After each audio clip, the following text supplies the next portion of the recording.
समाज जो ये कह देंदा है ये पुनीत बंदा है, ये पापी बंदा है। महाराज कहते कहण मात्र गल नहीं है, और ये फैसला समाज नहीं करेगा। ये फैसला समाज के हाथ दे च नहीं है। क्यों? थोड़ा जिहा थोड़े सामने मैं खुलासा रख दिया। कर कर करना लिख ले जाओ। जो मनुख करदा है लिखिया जाता है, उहदे संस्कार बन जाते हैं। पर चूंकि करना दो तरह का है, शरीर के तल ते जो कीता जाता है उन्होंने कहते हैं कर्म कृत, ते मन के तल ते जो चलता है उन्होंने कहते हैं कर्म विचार। समाज कृत वेखदा है, बस कृत वेखदा है। समाज वेखदा है मेरी कृत की है, परमात्मा देखदा है मेरी नीयत की है, नहीं देखदा कृत। बड़े ध्यान नाल सुनना। समाज देखदा है मैं करदा की हां, परमात्मा देखदा है मैं सोचदा की हां। समाज ये देखदा है मेरी करनी की है, परमात्मा ये देखदा है मेरी सोचनी की है। समाज जो मनुख बारे फैसला करता है, परमात्मा का फैसला उस तो उल्ट होता है, बिल्कुल समाज नाल मेल नहीं खाता। ये भी मैं अर्ज कर दें,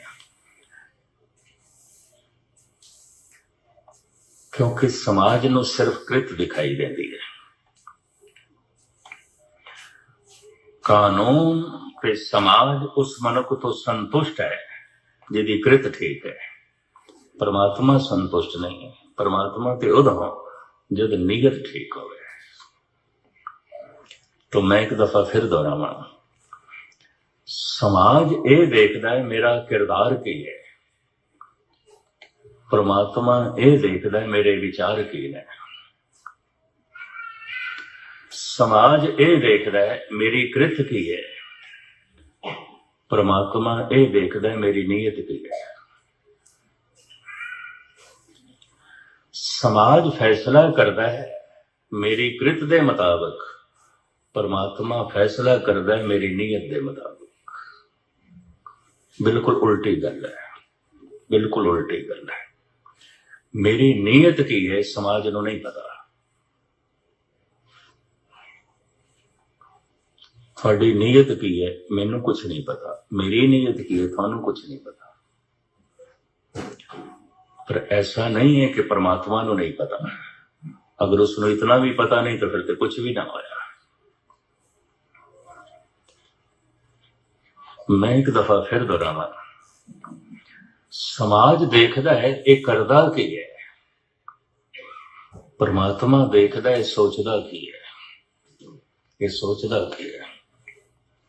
समाज दी सोचनी तक पहुंच ही नहीं है। अगर इत्थे सतगुरां दी हजूरी च बैठिया होया भी मैं माड़ा सोचा, किसी नूं की पता, की पता कि कोई भी माड़ा सोचे, किसी नूं की पता। समाज दी सोचनी तक पहुंच नहीं है। तो मैं फिर दोहरावां, समाज देखदा है मैं करदा की हां, परमात्मा देखदा है मैं सोचदा की हां। समाज देखदा है इहदी कृत की है, परमात्मा देखदा है इहदी नीयत की है। समाज मेरा फैसला करदा है मेरी कृत दे मुताबिक, परमात्मा मेरा फैसला करदा है मेरी नीयत दे मुताबिक। मेल नहीं खांदे, नहीं खांदे। औखे ना होना। कई दफा समाज की दृष्टि शरीफ मनुख जरूरी नहीं कि परमात्मा की दृष्टि भी शरीफ हो।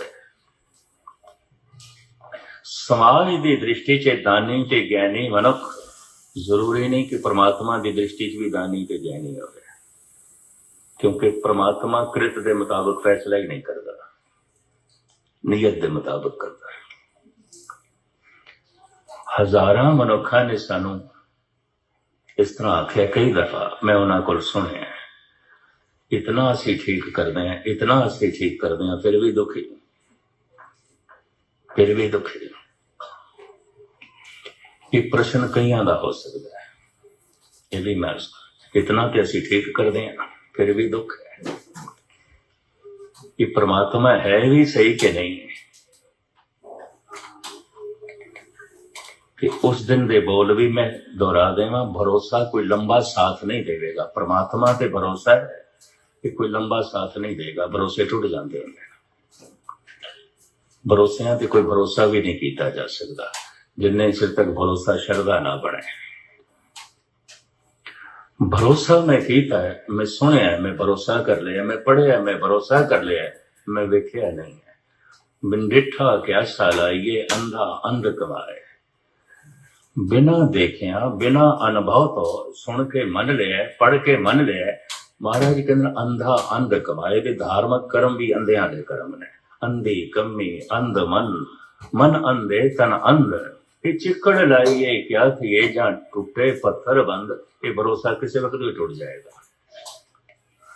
और चंगिया चंगिया दे भरोसे में टूटते देखे, टूट जाते। श्रद्धा नहीं टूटेगी। कई दफा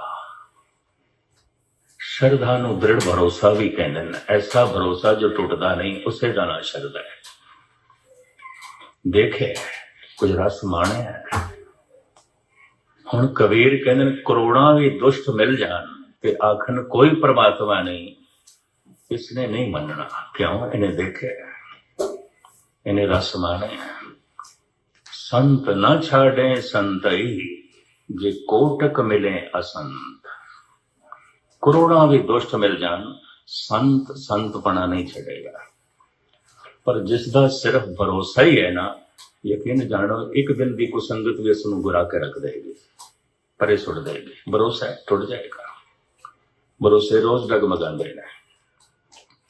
इस वास्ते सत्संग करने वाले कुसंगत भी करते रहते हैं, दान देने वाले बेईमानी भी करते रहते हैं, सच बोलने वाले झूठ भी बोलते रहते हैं, गुरबाणी पढ़ने वाले गंदे गीत भी लगते रहते हैं। सब चलता रहता है। भरोसे बनते हैं, रोज टूटते हैं, रोज टूटते हैं। श्रद्धा नहीं टूटती। भरोसा तो शायद टूट जाए कोसे पानी दे नाल। श्रद्धा की उबलती देग विच भी कोई उबाल देवे नहीं टूटेगी, नहीं टूटेगी। शायद भरोसा टूट जाए कंडे दे लगते हैं, श्रद्धा ते नहीं टूटेगी कोई बंद बंद भी कट देवे, क्योंकि देख चुके, उन्हें कुछ देखे, खुदी खेड कुछ हो। तो खैर मुख्तसर जो है मैं अर्ज करा, समाज दे फैसले नो किधरे परमात्मा दा फैसला ना समझ लेना। अगर चार बंदे भला भला आख रहे ने, तो हुण जरूरी नहीं कि असीं परमात्मा की दृष्टि च भी भले हो गए। कि चार बंदे किधरे बुरा बुरा आख रहे हैं, तो हुण इसका यह मतलब भी नहीं कि परमात्मा का फैसला भी यही होगा। नहीं, परमात्मा का फैसला समाज नाल मेल नहीं खाता। ये भी मैं अर्ज करते हैं। धन गुरु रामदास जी महाराज इस वास्ते कहते कोई भला कहो भावे बुरा कहो, हम तन दियो एडार। मतलब ही नहीं समाज नाल। भला भला आखदा आखे पिया, बुरा बुरा आखदा आखे पिया, मतलब ही नहीं। इस तरह के मनुख नूं पता होंदा है समाज का फैसला फैसला नहीं है, कम चलाऊ है। फैसला तो वही है जो परमात्मा करता है। तो मैं फिर दोहरावा, परमात्मा का फैसला की है। समाज देखदा है मेरी करनी की है, परमात्मा देखदा है मेरी सोचनी की है। समाज देखदा है मैं करदा की हाँ, परमात्मा देखदा है मैं सोचदा की हाँ। समाज फैसला करदा है मेरी कृत दे मुताबिक, परमात्मा फैसला करदा है मेरी नीयत दे मुताबिक।